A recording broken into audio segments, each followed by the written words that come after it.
On est en droit de se demander comment quelque chose dont le gameplay tient sur une ligne peut ne serait-ce qu'espérer avoir du succès. Et pourtant, le 24 mai 2023, un jeu développé par SCKR Games sort. Un jeu dont le but est de grimper tout en haut de cette immense montagne de n'importe quoi. Eh bien, ce jeu va attirer énormément de personnes. Getting Over It avait le même genre de gameplay. Et si ce jeu a pu générer autant de speedruns, des speedruns qui sont, soit dit en passant, impressionnants, Only Up ne dérogera pas à la règle. C'est pourquoi, aujourd'hui, je vous souhaite la bienvenue dans le monde vertigineux du speedrun Only Up.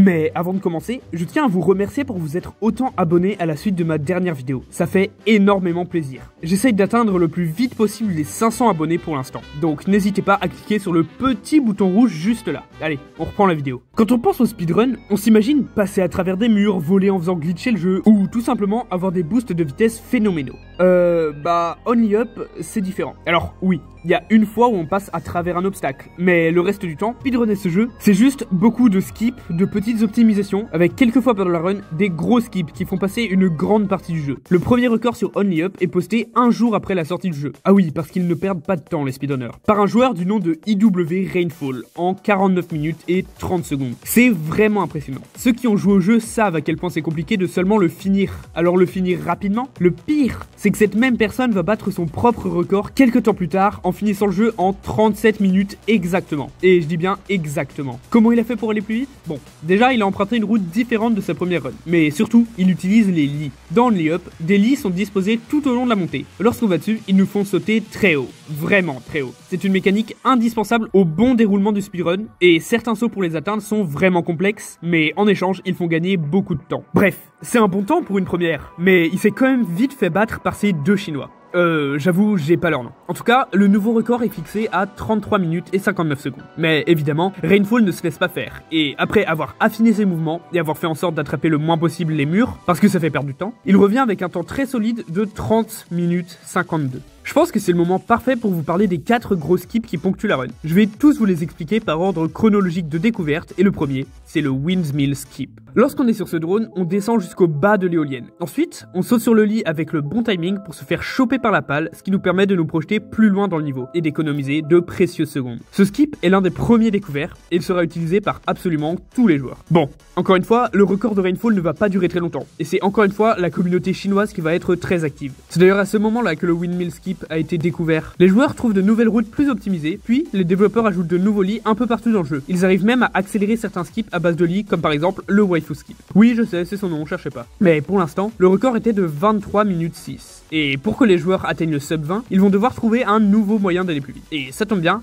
c'est ce qu'il faut. Je vous présente le deuxième skip majeur découvert, le Dragon Skip. En sautant d'une manière très précise sur le côté de l'aile du dragon, lorsqu'il la relève, on est propulsé tout en haut du niveau, jusqu'à la fin du jeu après. La première personne à avoir un record grâce à ce skip s'appelle Kinosuke. Le temps est maintenant de 22:10. Puis, G-Master descend en dessous de la barre des 22 minutes, et enfin, un jour plus tard, c'est un autre joueur chinois qui descend en dessous des 21 minutes, notamment grâce à un setup plus rapide au niveau du Dragon Skip. Un utilisateur du nom de Distortion, qui va d'ailleurs être très présent dans la suite des records, parvient à trouver quelque chose d'exceptionnel. Le Dragon Skip est très rapide, mais il ne l'est pas assez. Voyez-vous, on a beau arriver au niveau du trou noir, il reste un ascenseur à prendre. Un ascenseur très long. Du coup, Distortion a réussi à trouver un moyen pour que le Dragon Skip nous envoie directement à la fin du jeu.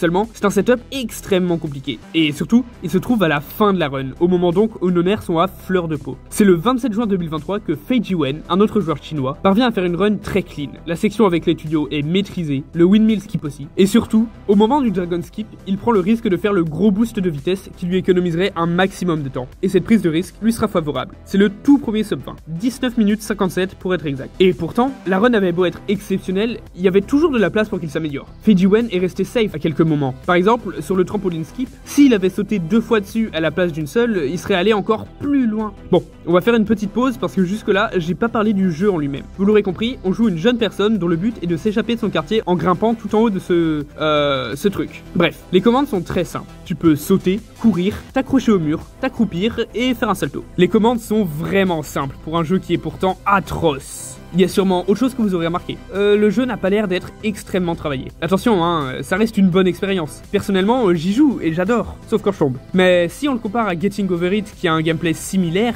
la différence saute aux yeux. C'est normal, c'est le premier et visiblement le seul jeu de SCKR Games. D'ailleurs, aucun rapport, mais si vous vous demandez, oui, le jeu a été retiré de Steam pour des raisons pas très claires. Du coup, j'ai dû jouer à une version différente, mais qui reste globalement la même chose. Bref, le fait que le jeu soit si simple permet aux joueurs de le casser, et vous allez voir qu'ils sont très bons pour ça. Quelques heures après le record de Feiji Wen, Distortion parvient à atteindre un temps de 19,42, puis de 19,22, et enfin, de 19,4.